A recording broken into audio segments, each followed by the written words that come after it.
Hi, I'm Swen. Welcome to Larian. Come in. Today we'll be presenting you the new Divinity game. It's called Divinity Original Sin. For us it's very much a back to the roots game.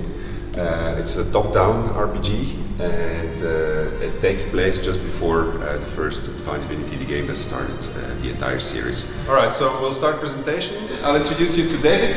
He's the producer for Divinity Original Sin. Hi. And we'll be showing you the game together because this is going to be the first Divinity that's in multiplayer. So you can take a seat. In the game you control a party which initially consists of two protagonists. The first being a woman that's been recently resurrected. The second one is a condemned warrior who's been suffering years of agony and torture. And what's special about them is that they're able to resist and control a strange new form of magic which is being used by the forces of chaos against the inhabitants of Rivellan. We're joined in multiplayer, and in single player you control both these characters. We're making the world highly interactable, which means that everything that's not too heavy or that's not nailed to the ground, you can move it around, you can use it, you can pick it up, you can destroy it. As an example, you got this mushroom which I can pick up.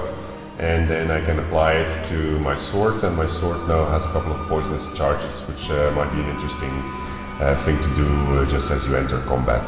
The game has a reputation and attitude system, so you have to be careful with whose property you mess around with. You can't just go around and open and move and pick up stuff that belongs to someone, because that has consequences. Well, of course, if they can't see you, you can pretty much do whatever you want.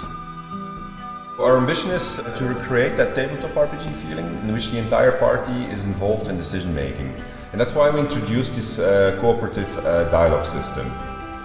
So for instance, here we're in a dialogue with a skeleton bomber and he's pleading for his life. Normally we kill everything that is undead, but I actually take pity on him, so I'm going to choose to let him walk free.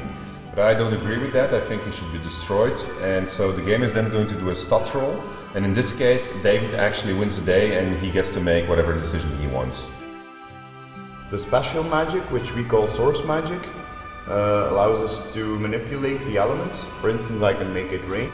And everything that is wet, I can then turn into ice. The problem with ice is that it's very slippery, and as you can see, that can cause some pain.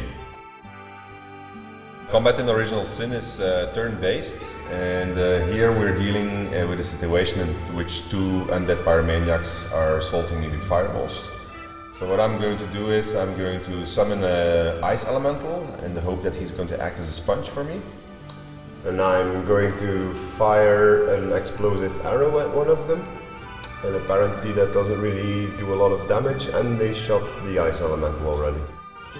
So they seem to be very resistant to fire, so what I'm going to do is I'm going to cast a fireball, but I'm going to aim it actually at the ice.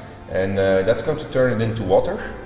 And then I can use the water to fire an electricity bolt on it, and then we hit two birds with one stone because they're both electrified. So that should give you an idea of what type of game Divinity Original Sin is going to be. It's a turn-based, top-down RPG. With multiplayer, heavily inspired by the first Divinity, with a large world with many secrets and lots of things to discover. So yeah, the idea is also that we're going to ship the editor together with the game, and it's actually based on the technology that we've been using to make our RPGs over the last couple of years. Players will be able to make their own adventures, they will be able to share them online, they'll be able to play with their friends, and I hope that there's going to be a large community of new stories arising from that. So voila, yeah, I think that's the end of our presentation. Should give you a good idea about what the game is. So do you have any questions?